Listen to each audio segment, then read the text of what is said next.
Welcome to the U.S. Conference of Mayors and Verizon Roundtable Series. I'm Andy Serwer, Editor-in-Chief of Yahoo Finance, Division of Verizon Media. Our weekly roundtable series called A National Discussion on Achieving an American Breakthrough continues. We'll speak with key mayors and CEOs engaged in dialogue on some of the biggest challenges facing American cities today. Today's our last session, and the topic is social justice. Let me now bring in Hans Vestberg, Chairman and CEO of Verizon, for opening remarks. Hans. Thank you, Andy, and to all the mayors in the audience. Great to be back again. We are on our 5th week of this webinar, and I'm also honored, of course, to co-host this with my colleagues from the U.S. Conference of Mayors. That has been my colleagues to these 5 webinars. We have been having 4 very exciting discussions the last 4 weeks. We started discussing about economical recovery. We talked about dismantling racism. We talked about health equity and COVID-19. And last week, we talked about the elimination of poverty. All the topics were sort of an important discussion with private and public and a listening in between us all as we're facing so many challenges at the same time on the city level as private companies. As Andy said, today we're going to talk about achieving public safety and justice for all. And I think that we have just a great panel again with mayors and public and private players that really going to give us a good discussion. So let me just introduce the panel to you. We have Mayor Lori Lightfoot of Chicago. I hope she will join in a second. We have Mayor Jane Castor of Tampa. We have Mayor John Cranley of Cincinnati. We have Doug McMillan, the President and CEO of Walmart. We have Michael Neidorff, Chairman and President of Centena. We have Commissioner Chuck Ramsey, which is the former Philadelphia and DC Police Commissioner and advisor to both the U.S. Mayors Conference of Mayors and to Verizon. So what can I say? A great group of individuals to have a conversation on a very difficult topic. I can just start to kick it off very quickly and say that I think we all have understood the severity of the situation. It was highlighted, of course, of George Floyd. It was also highlighted as late as today, as we saw what happened in Philadelphia, and all the racial injustices that has happened after that. I think that we from the private sector, we fully understand this is part of our responsibility to see that our customers and our employees are safe in their neighborhoods and communities, and that they're expecting from us to be part of this conversation. And I think that for me, listening has become an enormously important part of that. I have been talking to so many people on this topic the last 6 months to be even better prepared for the conversation I need to have with my customers and with my employees. And finally, take the action that is necessary to make this more equitable society we all want to have, and which is core values of any private company and of course of Verizon as well. I think as business leaders, we stand behind the millions of Americans that want bipartisan reform of the police system, which should be more transparent, it should be more accountable, it should include community engagement and training and all of that. And I would say I understand that fully. I come from a family of police officers where I am the only one that is not a police officer. I know the important work they're doing, but I also understand what we need to do to be even better. And I think one thing that I've learned in this process is that we might say that we did a lot for inequality and improving equity in our companies, but just it's not good enough. Our bar has gone up so much more. We do need to do so much more. And that's why we also have this conversation across borders between mayors and the private sector today. I'm also a member of the Business Roundtable, and Doug McMillan, that's going to speak later, is the chairman. And Doug has really taken this seriously, and he has started a subcommittee for equitable justice, where I'm part of that. That is clearly focusing and seeing what we as business leaders can do in this situation. So I'm looking forward to this conversation, again, to see that how we can come together as a public and private sector, to see that we actually are doing this social injustice and making this a better place for all our societies, employees, and customers. And And I'm eager to listen and learn and also take action. I know my responsibility of a large corporation with thousands and thousands of employees that is living in this every day. So by that, I'm handing over to my co-host, Mayor Fisher, for a couple of words. See here.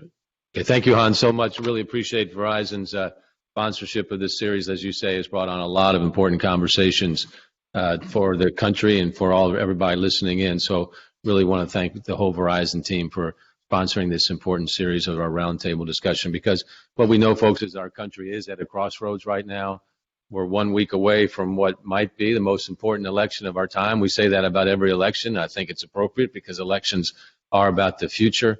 And we just not only are facing an election, but we got these overlapping multiple challenges that we're all living each and every day during this pandemic of COVID-19, the economic downturn, and all the questions that have come from that, and then protests for racial justice that are happening across our country as well. So not just as private sector leaders with public companies, but we as mayors certainly are in the business of listening to the people of our cities, and they're sending us a message loud and clear in many different ways. But one is that we know that it is time, it's past time, to take meaningful and tangible progress on racial equity and racial justice, which is a critical component for any city and for any company, and certainly for public safety to flourish in our cities as well.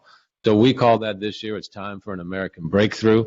That's what the conference of U.S. Conference of Mayors sees all of these opportunities for in our country right now.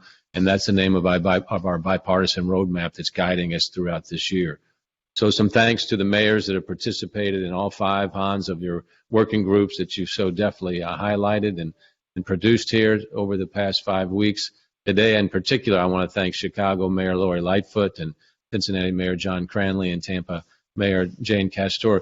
These very talented mayors led our police reform and justice work group, whose ideas we're going to be discussing today. And Mayor Castor also was the former police chief of Tampa, so she brings a variety of perspectives to this discussion. So we all share a vision within this collection of challenges. We think there is tremendous opportunity, and today's conversation is about how we seize this opportunity in a way that's going to fundamentally improve this country. We know it's not going to be easy, but it never is when you realize something that's big and important like public safety. So as we get into that and strengthen the bond between our police officers and our cities, that's the work that we're all about. We want to do it for the betterment of our cities and our country. We all win when we do that. So that's our goal. And again, I appreciate the partnership of everyone who's part of this work. So let's have a good conversation today. Thanks again.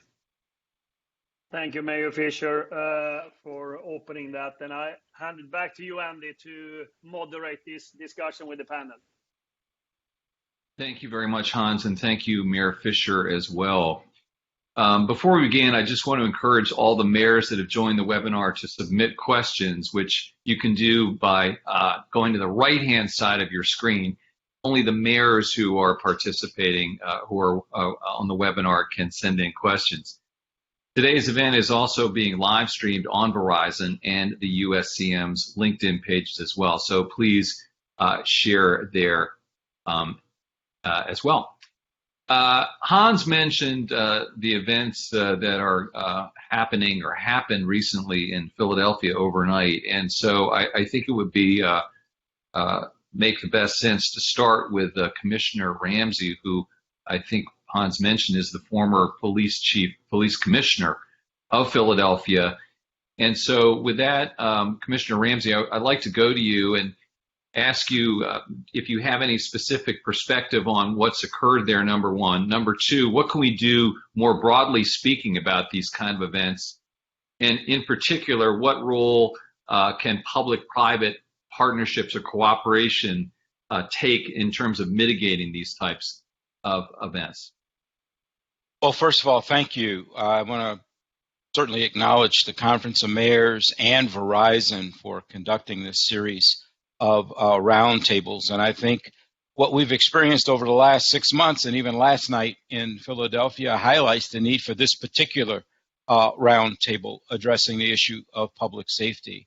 I don't have a lot of specific information on last night's events, but I do think that it highlights once again the the environment that we're in now, the fact that any action, especially officer-involved shootings, is going to have a reaction, one that really I think we've not seen in prior years to the extent that we see now. And it really highlights the need for us to really take seriously everything we can possibly do, private, public, any partnerships that we have, to really build the kind of relationships we need to have with our communities. You know, when you think about officer use of force, any use of force, especially fatal force, is a tragedy. You don't want to see anybody lose their life. But each situation has to be judged independently, and people have to have the confidence that there'll be a thorough, complete investigation that's a result of any use of force on the part of the officer. And I know that's something we'll be talking about a little later on today. Thank you, Commissioner. I would like to go over to Doug McMillan from Walmart. And Doug, Hans mentioned the subcommittee that you have taken on at the Business Roundtable. So I'm curious as to what your work there is all about, and specifically then maybe what role should or can business play in police reform? Thanks, Andy. When George Floyd's murder occurred, it obviously got everybody's attention, including the CEOs around the country. And the Business Roundtable, for those that don't know, represents about 200 of the largest companies in the country. Everyone wanted to act, but we all knew we needed to listen and learn as a first step. But fairly quickly, we decided to form some groups to go work on the financial system, healthcare system, education, and equitable justice. Trying to listen to experts, figure out what we should be for, what things we should be doing inside our companies first and foremost to create more equity within the companies that we're responsible for. But what it led to was a set of recommendations that we published just a couple of weeks ago that you can find at the Business Roundtable site if you want to go and look at it. Fairly comprehensive list, things related to workforce and education, but also some things related to equitable justice and policing reform. And as the summer months went on, we were engaged with both Republicans and Democrats in Congress trying to encourage some common sense reform and changes. And normally we wouldn't be involved in that, but business only thrives when communities are strong. And I think it is appropriate for us to have a voice in this discussion. And so we did weigh in on some of the policy changes, and first and foremost, I think advocating for more transparency as it relates to police organizations and police officers, certifications and decertifications, some of the things that are included in the report that I just mentioned before. We're going to continue to try and advocate for positive change, being supportive of law enforcement, being supportive of the cities that are responsible for law enforcement, but also trying to create an outcome that's more equitable. So I think you can expect us to stay engaged, keep learning, and use our voice. And when we can make policy changes inside the company, make them in areas like returning citizens, those are formerly incarcerated, making sure that we're not only looking for them and hiring those we should hire, but also helping them on board. In the end, just trying to create more equity. Just to follow up quickly, Doug, I mean, it's a delicate balance for a company like yours, or for any company really, to kind of get involved in this area, isn't it? It is. We're supposed to be like a merchant, like a retailer, just running stores and running a website and selling stuff. But as Hans mentioned, our associates expect us to live in a way that's consistent with our values. And one of the core values at Walmart is respect for the individual. So when we started this work with BRT, we had already started the same kind of work inside Walmart, and we're trying to be inclusive, trying to bring people together. We want everybody to feel comfortable shopping at Walmart and millions of people to feel great about working at Walmart. So it is something that we're trying to be very thoughtful about what we say and what we do. And in the end, we just want to help bring people together and help build stronger communities. Mayor Lightfoot, I'd like to go over to you now. And I'm curious what you think about the notion of Walmart being engaged here, number one. And number two, well, why don't we start with that? Because I also want to talk to you about the working group that you're working on with these other mayors. But what about working with the private sector in this area?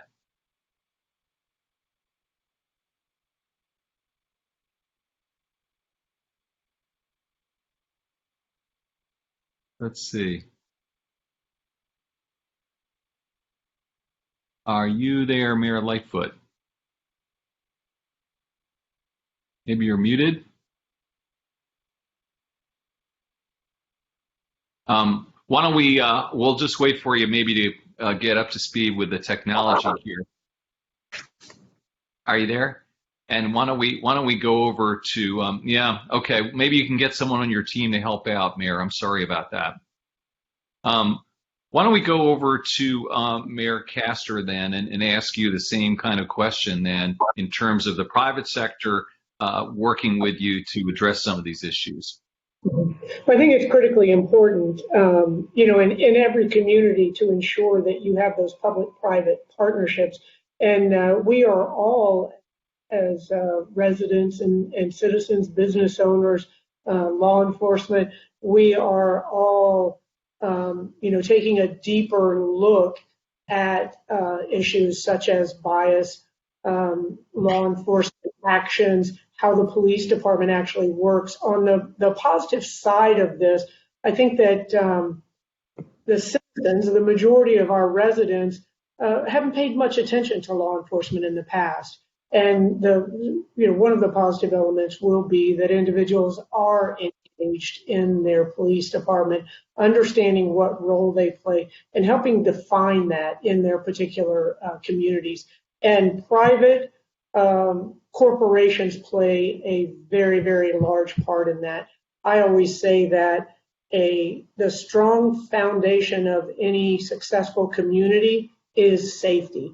And then we build upon that. And that is everyone's responsibility. So as Mr. McMillan said earlier, in order for his corporation and the 200 others and the thousands of others to be successful, they have to be involved in the community and they have to be a part of that community every day. Thank you, Mayor. I want to get back to you in a little bit about your experience as a police commissioner also. That's fascinating that Mayor Fisher mentioned. But first, I want to go over to the private sector again and check in with Michael Niedorf and ask you about what Centene is doing in St. Louis. I know you guys have been very proactive there. Can you talk about your efforts a little bit? What we heard, that private sector has to be deeply involved. St. Louis has some very difficult criminal issues. We've had 214 murders year to date. That's exceeding the 191 we had last year. We had 14 or 15 children killed, maybe even a higher number now. And Centene is involved with Medicaid, we're the largest Medicaid provider, so we have a very vulnerable population. And that population lives in the areas that have the highest crime rate. So it's important to us at that level. It's also very altruistically, it's important because we're a large employer and we have to recruit people to St. Louis. And it's really difficult when somebody's coming to town with their family and they turn on a TV when they're in for interviews and hear that these children have been killed. So we had to do some things. Now we have a county and city police department. And we had to get them working, and Chief Ramsey and others are very familiar with what I'm talking about. And so we've been working with 3 or 4 other large companies that can commit their companies to the involvement of it, and some organizations and companies. And we're working with the police departments to determine how we can get the county and city as a trial basis working together in the highest crime area. Getting the chiefs working together, sharing criminal labs, and starting to bring this under control. So we know we have to get boots on the ground. We know we have to get the police working together. We have to get them working on the Metro Link and other areas that foster the crime. And so it's been incumbent on myself and 2 or 3 other CEOs of the large companies, Enterprise and others, to try and get this organized. And I think we're making progress because we also realize what we don't do is not going to get done. Thanks very much, Michael, with that. I wanted to go to Mayor Cranley. Is he on the line here? There you are. I'm sorry, Mayor. I missed you. I don't know. The photo popped out there for a sec. Good to see you. You too. I want to ask you about Cincinnati and the specific issues that you're dealing with there, and maybe you can share a little bit of that with us, please.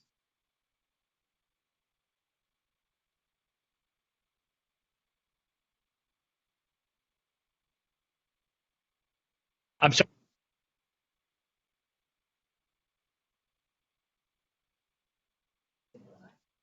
You may be having some issues with Mayor Cranley. Can you hear us? Yeah, I can hear you now. Can you hear me? Okay. Yeah, I can hear you. So go ahead, sir. Sorry.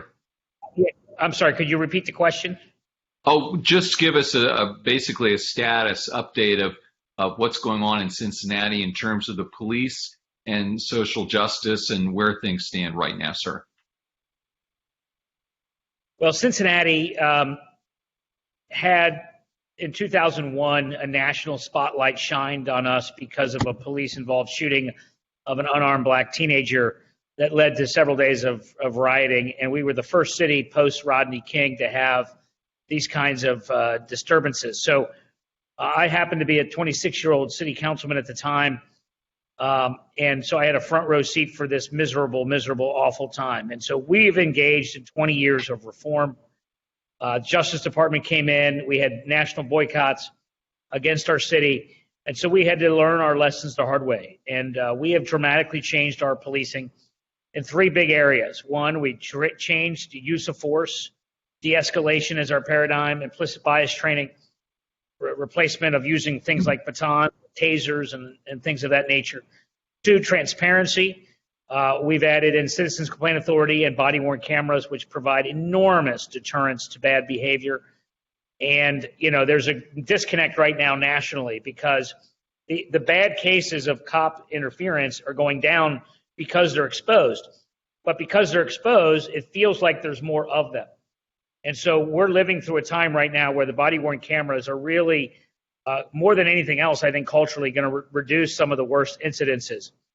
And third, to reduce crime, you know, we've really had to build legitimacy with our community by focusing on repeat violent offenders and teaching our officers that there's a big difference between arresting a kid from home from the library for a curfew violation, which will not breed community support, to hiring someone who's been caught with illegal guns, which will engender community support. And by focusing on repeat violent offenders, we've been able to bring down crime and reduce arrests simultaneously, which is the call that is coming from our most impacted neighborhoods. Thank you, Mayor. The working group that you and Mayor Castro and Mayor Lightfoot are involved in provides advice to mayors and police chiefs about collective bargaining agreements, pointing to over the years that contracts have evolved into much more than standard labor contracts, and many have grown to include substantial barriers to basic accountability. And your report suggests that in negotiating and improving CBAs, it's important for cities to restore that balance. Can you discuss that and how that's been addressed in Cincinnati? Absolutely. It's a huge problem everywhere across the country. You know, two things. One, essentially labor is managing, and, you know, they're not supposed to be managing. Management's supposed to manage, labor is supposed to do labor. And so it's upside down in a lot of these collective bargaining agreements, especially with the police. And it's the old saying, the road to hell is paved with good intentions. So what happens for years and for decades is that cities are perennially under stress financially. And so you have a bargaining unit of the management of the city and the FOP saying, we don't want to give you the raises that you want. But then the union leadership wants to deliver something to their membership. So essentially they've agreed to allow labor to dictate management practices, and that has crept in over many, many years. And it was a devil's bargain to reduce wages, and they gave up management rights, which, you know, has led to these terrible outcomes where just two obvious examples. We have had multiple officers arrested for demanding sex from someone they pulled over to give a speeding ticket, who we tried to fire, and the collective bargaining agreement through binding arbitration got them back on the force. Similarly, we had officers who were caught on tape using the N-word and we either tried to fire them or suspend them for 2 weeks or something like that, and we have that discipline overturned. And so it undermines the chain of command. The police are a quasi-military organization, and they need their chief, and their sometimes internal investigations aren't strong enough, but sometimes they are, and yet they don't stick because of the collective bargaining agreements. So I think the biggest next frontier for Cincinnati, and frankly, for other cities across the country who have already done significant first-level reforms, the collective bargaining agreements are the next level. And frankly, in Cincinnati, this is where we have the most work to still do. And I just passed legislation last week or 2 weeks ago that called for the number one priority in our next collective bargaining agreement with the FOP to change the binding arbitration process to try to get our chiefs' internal discipline to stick. Thank you. Mayor Lightfoot, I understand that you're on board right now and your audio works and we got you going, I think, right? You want to say hi just to check? I'm not sure it's quite working. I'm sorry. Okay. We'll check back in with you again. I'm sorry about that. Hans, Mayor Cranley talked about body cameras, and it made me think about technology, 5G, telephony, and all the technology that a company like Verizon can bring to bear in terms of these kinds of efforts and endeavors. What role can your company play here when it comes to being involved in these kinds of efforts? I think we play a vital role already today because communication for all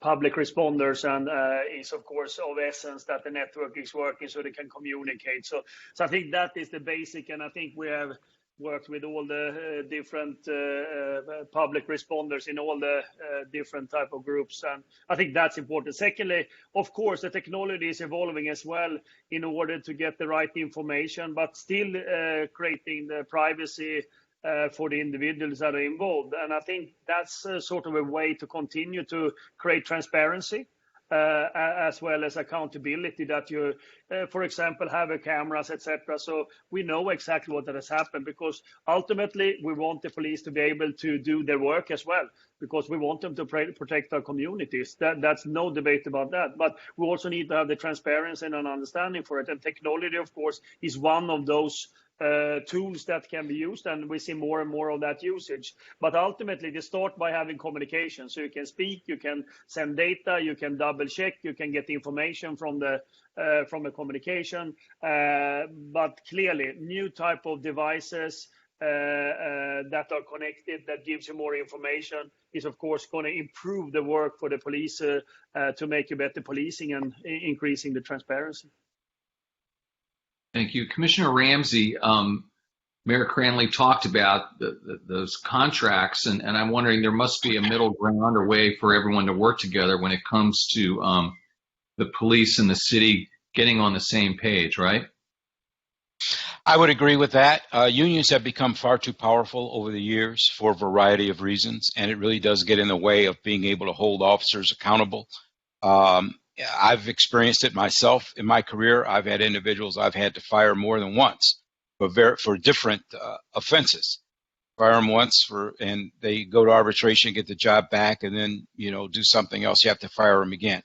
I mean, that's not just a problem for police chiefs, but for the good, hardworking police officers that are out there every single day doing their jobs. I mean, it's disheartening to know that you've got people in your ranks who, quite frankly, are the ones that wind up pretty much defining in the minds of many people what policing is all about. And so if we don't rid our ranks of these individuals, and quite frankly, union leaders ought to be just as happy to see some of them go as police chiefs are, and rank and file, it's going to be very difficult to truly achieve any kind of reform. Now, that's the minority of officers, but the few define the many. And we have to understand that we cannot tolerate anyone in our ranks that's abusing their authority as a police officer. Our role in police in our society is just far too important for it to be any other way. I want to go to Mayor Castor next, but before I do that, I'd like to remind the mayors who are listening to the webinar to please send in your questions. So we'll get to them a little bit later. So, Mayor Castor, you've seen both sides, all sides maybe. What is your take on this specific part of the conversation in terms of the police and the administration being on the same page here? Yes, it is. It's a difficult situation. Down in the South, policing is different as far as unions, contracts, the strength in different areas of our country, mainly based on history, the length of. But if you look at communities that have a city administrator or city manager as opposed to a strong mayor, their management rights are usually stronger than those that have a strong mayor form of government. You know, as Mayor Cranley stated, quite often you're not able to provide the monetary raises that the unions are looking for, and so you end up bargaining away those management rights. And it is sort of that slow drip of erosion over the years that Commissioner Ramsey also alluded to that causes you to keep officers that everyone in the department and in the community as well know shouldn't be a part of that organization. And one of the difficult aspects of law enforcement is that all law enforcement is gauged as and judged as one. Every police officer in the United States has been blamed for the murder of George Floyd, although they certainly didn't participate in it. And that is just a perspective of law enforcement that the officers understand and accept, but it is those individuals that are kept on in law enforcement when they are not the right fit that really bring that overall reputation of law enforcement down. I want to ask you about the USCM report that you worked on with the new initiative on police reform and racial justice working group, where you talked about, your group talked about the history of policing in many places has been interwoven with racial discrimination, and that police must be sure that there's consistent training in impartial policing, anti-discrimination principles, and cultural literacy. Can you talk about that initiative and those initiatives, and maybe specifically how you guys are doing it in Tampa? Mm-hmm. Yeah, that's important. First and foremost, I would suggest to all of the mayors that are on here that you need to understand what your police department does on a daily basis, and know that the vast majority of that work is social work. Most police departments have a citizens academy, and if the mayors haven't gone through that, I would recommend that as well. And if they don't have a citizens academy, you need to start one of those immediately. Also understanding that no one calls the police when things are going well. So I think that one of the statements that Mayor Lightfoot had made was that the well of goodwill has to be built during good times, and it must be filled and maintained every day. So, in that line of thought, we have to develop these positive understanding and mutually respectful relationships have to be built and maintained during good times. And, and they have to be built and maintained on a variety of levels throughout the community as well. And they have to be built through consistent and open lines of communication.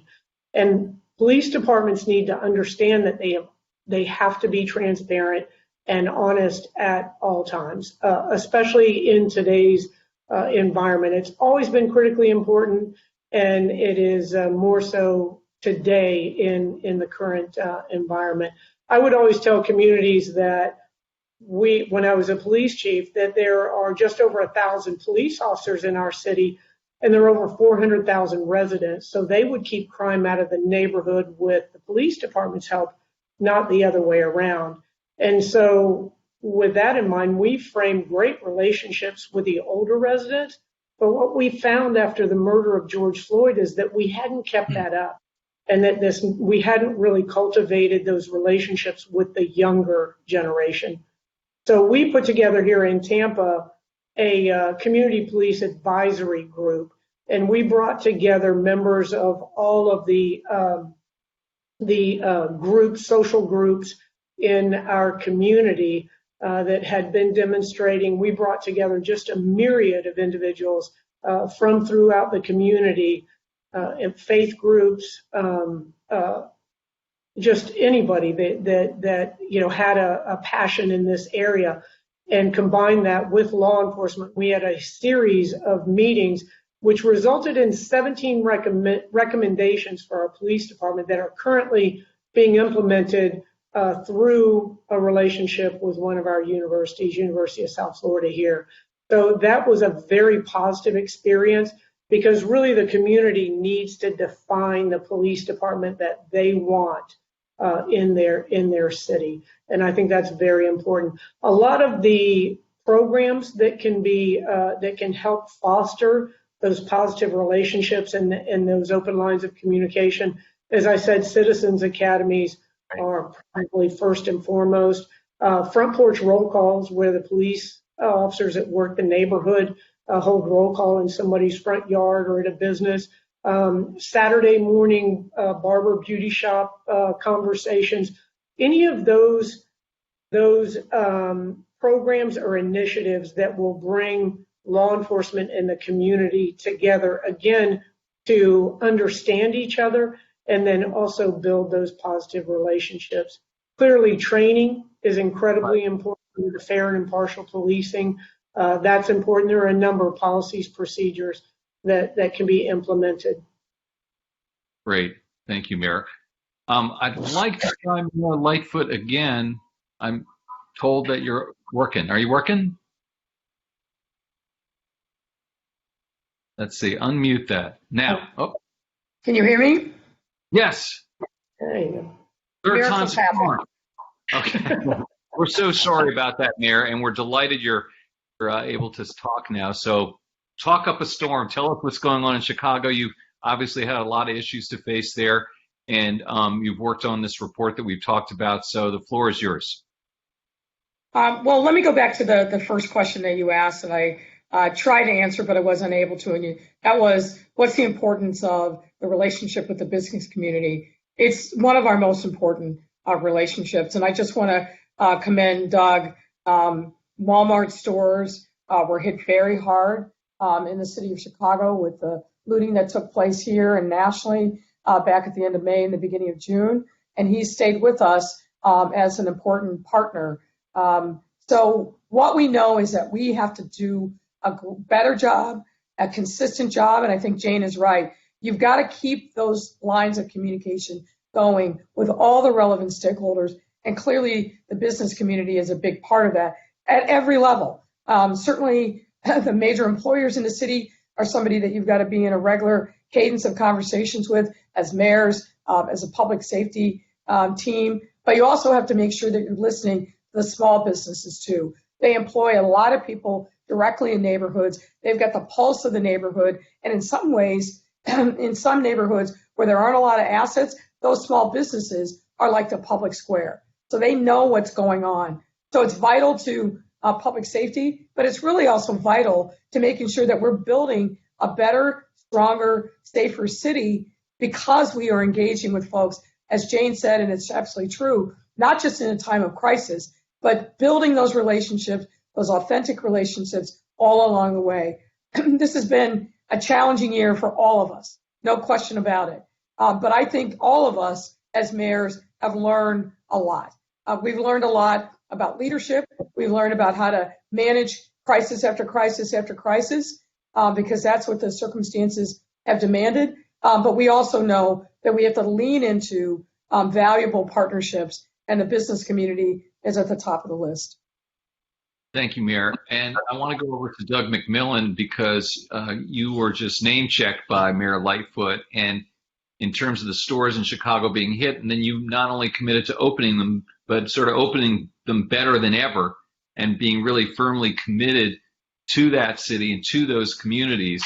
And I want to ask you, Doug, how can the lessons you learn in Chicago help others navigate a path forward?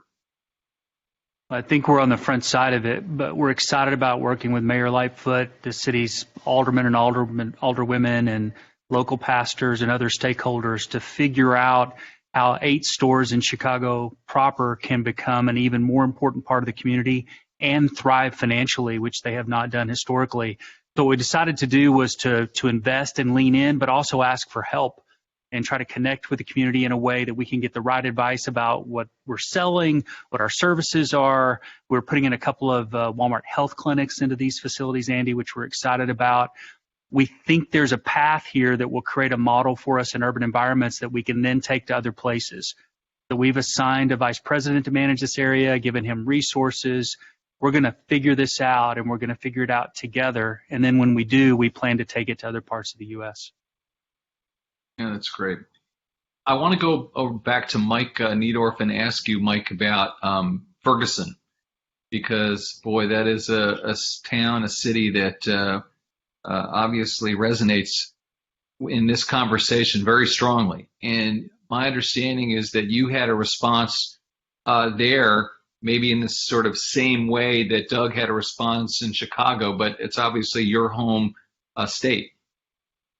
Thank you. I'm always happy to talk about this one because I assumed the National Urban League chairmanship the week after Ferguson.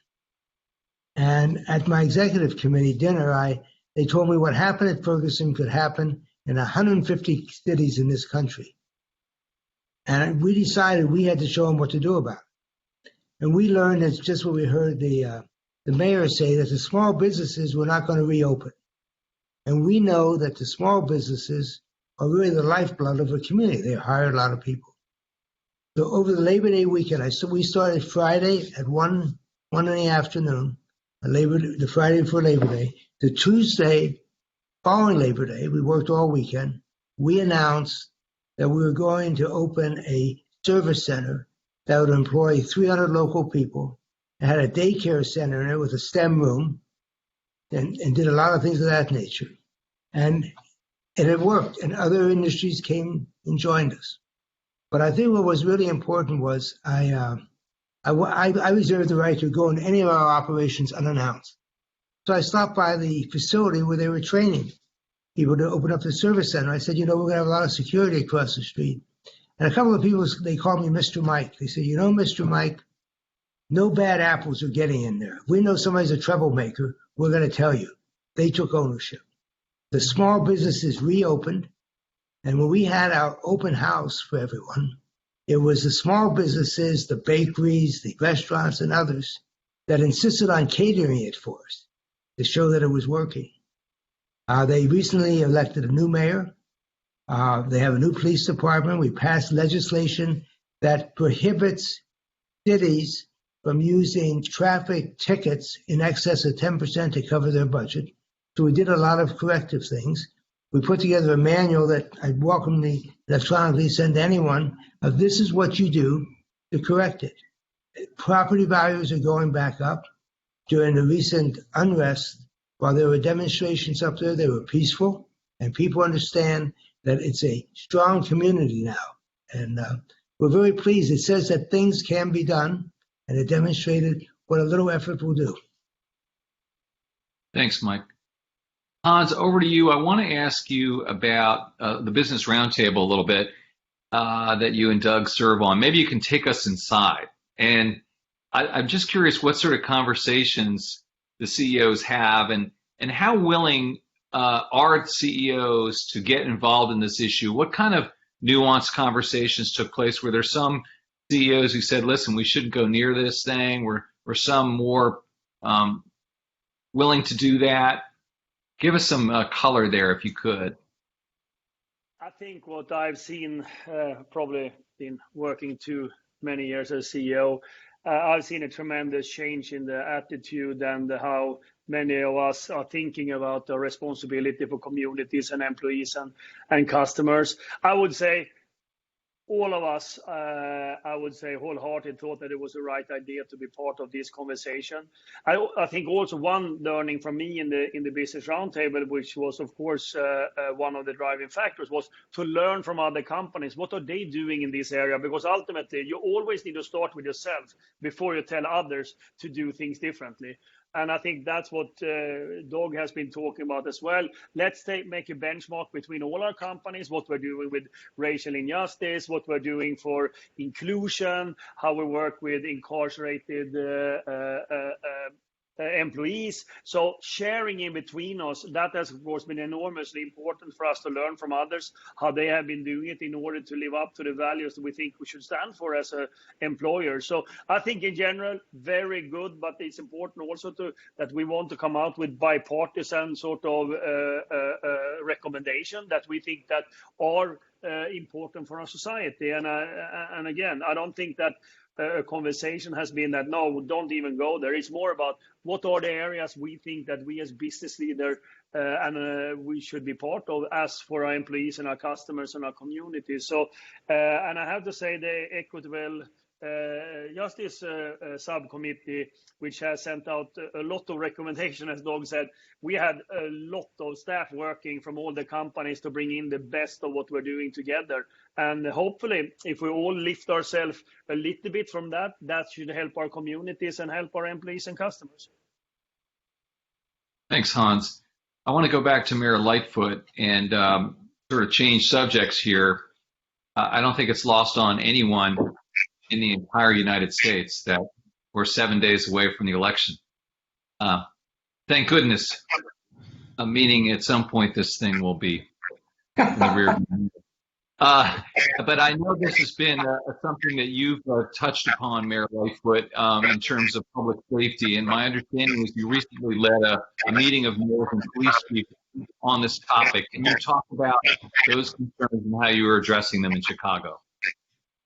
Yes, we've been planning for this election really for weeks now, and my police chief and I started this conversation back in August, and we really focus on two big initiatives. Number one, making sure that the election itself goes off without a hitch.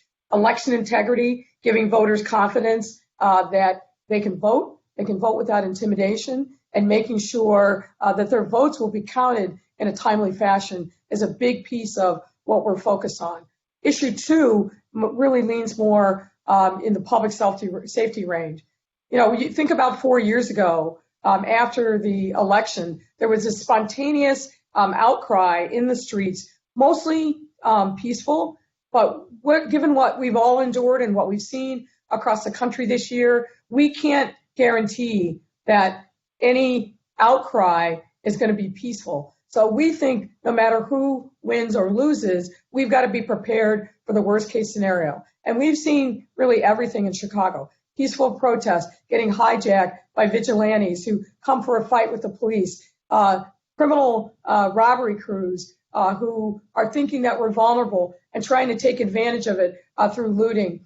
So we literally just had what I'll call an all hazards tabletop exercise involving lots of different pieces of city government, the police, our emergency response, and our business community, and every conceivable thing that you could think of, weather emergency, hazardous conditions, a COVID spike, setting fire to a mail-in box, and everything that you can think of, we threw it at the team to make sure that we were prepared.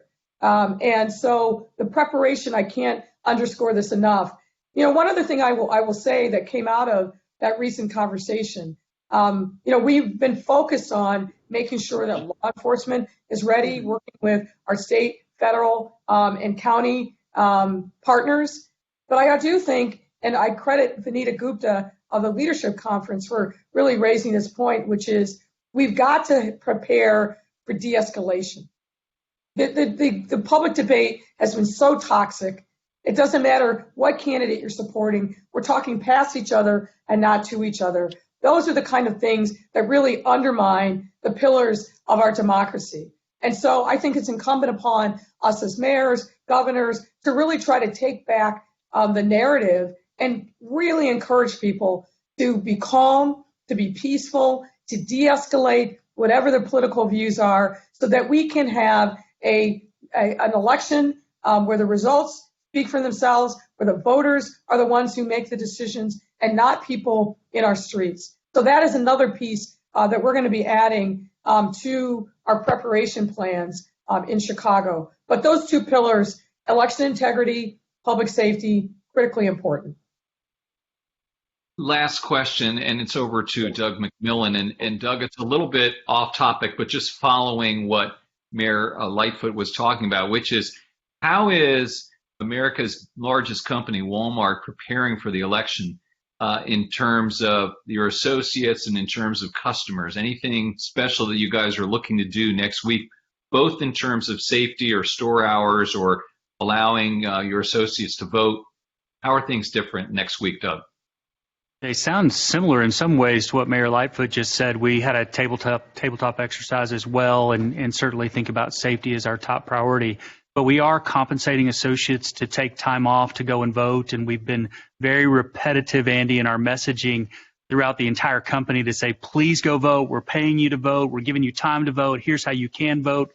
We've set up a special website to help them get information and register if they need it. So in the U.S., we've got 1.6 million associates. We'd like for every one of their voices to be heard, and we've tried to set the stage for that.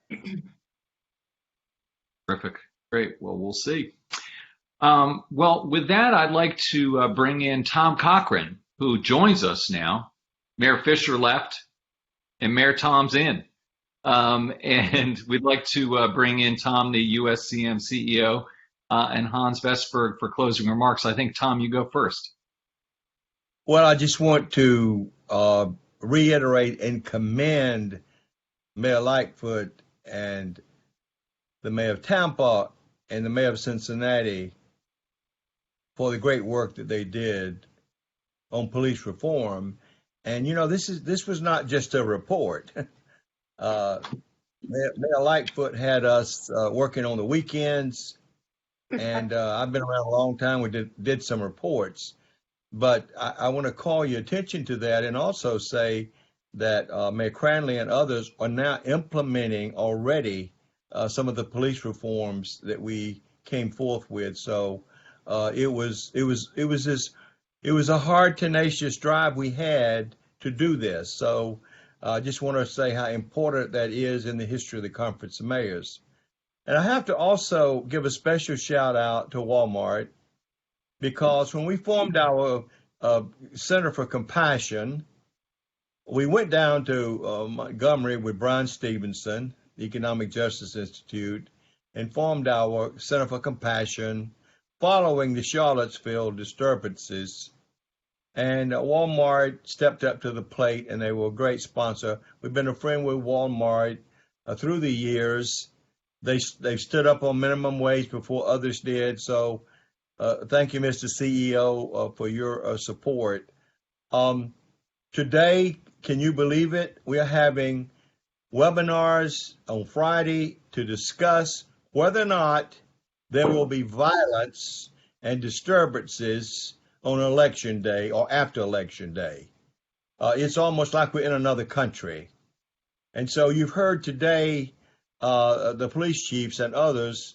We had a session today. We're having another one on Friday because the police departments, ladies and gentlemen, are right now doing tabletop exercises.